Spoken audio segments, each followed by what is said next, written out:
E aí você falou da depressão. Então a gente já entra logo nesse assunto, porque eu acredito que seja o carro-chefe, posso dizer assim, realmente dos atendimentos dentro da área da psiquiatria? Maior parte ali dos atendimentos está relacionado com ansiedade e depressão. Né? Realmente todos os dias tem um caso. Mais de um. E aí a gente fala de ansiedade e depressão. Vamos diferenciar isso, né? Como que a gente pode realmente entender? Isso é ansiedade, isso tá virando uma depressão. Sim. Assim, a ansiedade, ela faz parte, né, do ser humano. Todos nós temos ansiedade. Né? A ansiedade é aquilo que movimenta a gente a querer trabalhar, querer estudar, querer viajar, enfim.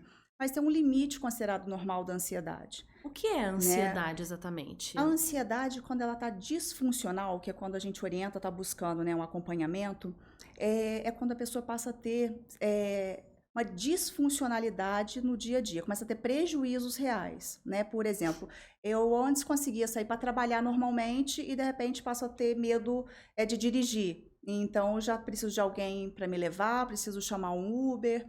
Começa a ter crises de pânico, começa a ter sintomas físicos, né? Que é o que a gente chama de, começa a pipocar, começa a somatizar.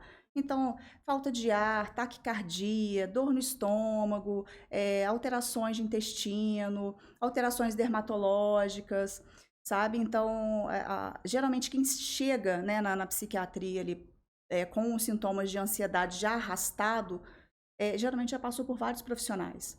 Né? Já foi no cardiologista, porque começou com palpitação, falta de ar, dor no peito. Aí, não é nada.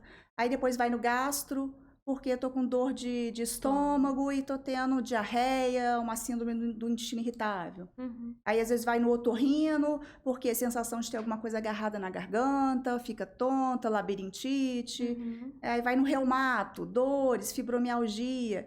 Enfim, saúde dermatologista, psoríase, vitiligo, alopécia.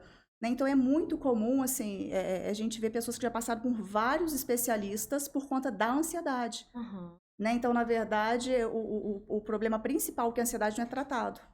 Acaba sendo tratado os problemas secundários. Os sintomas daquilo. Que não seja relevante, né? Sim. Que realmente precisam cuidar, mas aí a gente... E são reais, tá? Por exemplo, a gastrite nervosa. É muito comum te escutar falar isso. E tem gente que torce o nariz, fala, a gastrite nervosa é uma gastrite que a pessoa criou, não é uma dor que é da cabeça dela, não é. É real. Porque a partir do momento, né, que eu falei que a ansiedade ultrapassa o limite considerado normal, o nosso corpo começa a trabalhar de uma forma inadequada. Então a gente começa a liberar na corrente sanguínea várias substâncias que não deveriam. Na hora errada, de forma errada. Que vão fazer mal. Exatamente. Então isso altera, né, o nosso organismo, como por exemplo o pico de adrenalina. Né? Então se eu tenho um pico de adrenalina na hora errada, eu vou passar a ter taquicardia, eu vou ter alteração de pressão arterial, né? E assim com outros sintomas. Né? Modifica o pH do estômago, isso favorece o aparecimento de uma gastrite.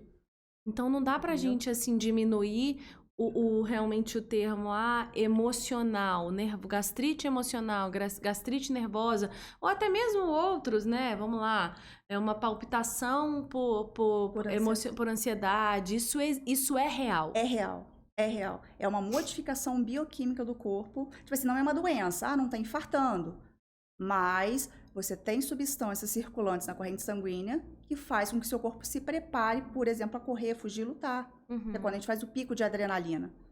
E o cortisol, né? O cortisol também, aí atrapalha. É o hormônio do estresse, não é? Exatamente. Aí pode atrapalhar o sono, pode atrapalhar a saciedade, então a pessoa pode ter compulsões alimentares, ganho de peso, né? Então, assim,